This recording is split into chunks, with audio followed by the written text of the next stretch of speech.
I'm going to show you how to make some additive texture today. So if you didn't get a chance yesterday to work on subtractive texture, you should still get a rolling pin and use that, or a stamp, and kind of play with those a little bit.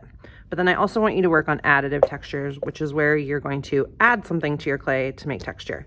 So again, I've rolled out my slab already and compressed it. I'm just going to cut a quick square out of it. It does not need to be perfect. Put those pieces to the side. And I'm going to use them actually as my little scrap pieces. So when I'm doing additive texture, I'm trying to build things that maybe look a little bit like this. I think of it like as kind of coral reef type of things, or like sea life.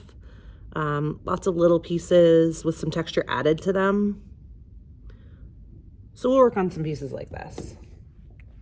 So generally what it involves is just like hand building a lot of similar shapes. So I'm going to take some small pieces of clay and just like roll them into spheres. And I can kind of shape them into just normal spheres, like perfect little ones, or I could roll them into spheres and then kind of shape them in a funny way, like maybe sort of turn them into more of like a rectangle or a cube type of thing. Could also like roll one end of them a little bit more and make them into more of like a kind of miniature horn shape. And once I do a bunch of these, then I'll be able to kind of put them together to create some unity with my texture. So we really want to be thinking about, you don't want to just have a bunch of random pieces in there. You want to have like some balance and unity. So some of those ones are small, some of them are large. Ideally, I'd be making them about the same size to make this work.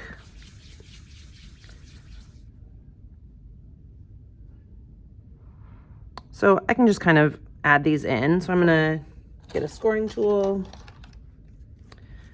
and score up a spot.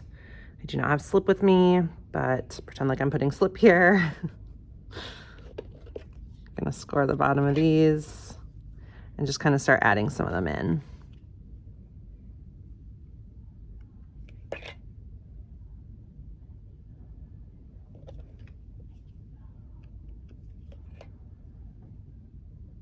I'm doing mine in sort of like a group.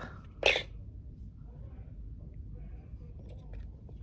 want to try to avoid making it look like a flower or something like that though, because we're not really working on making like a thing, we're just working on making some texture. So the way that something might feel.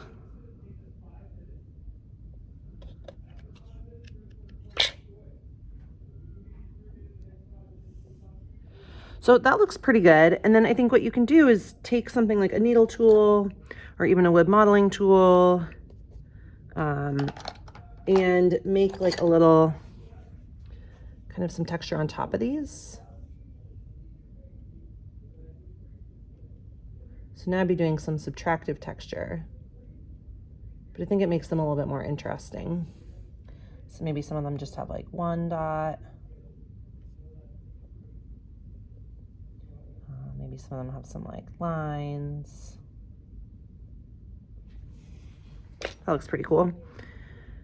Some other things I can do, again, with rolling those spheres, and then kind of pressing them or using a tool to press them. So maybe using the back of a needle tool, which of course I don't have here, but could use something like this and kind of indent it. So they have almost like this little miniature cup. Could create a few of those to kind of create some interesting texture, flatten it out a little.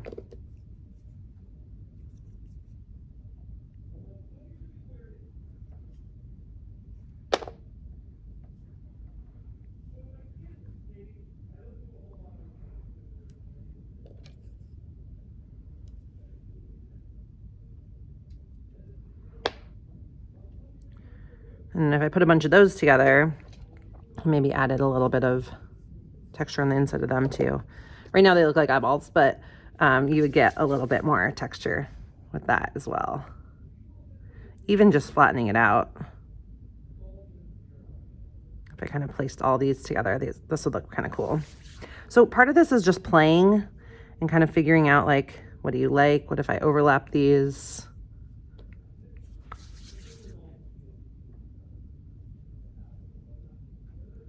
Do I like the texture that I'm creating? If I don't, try something else.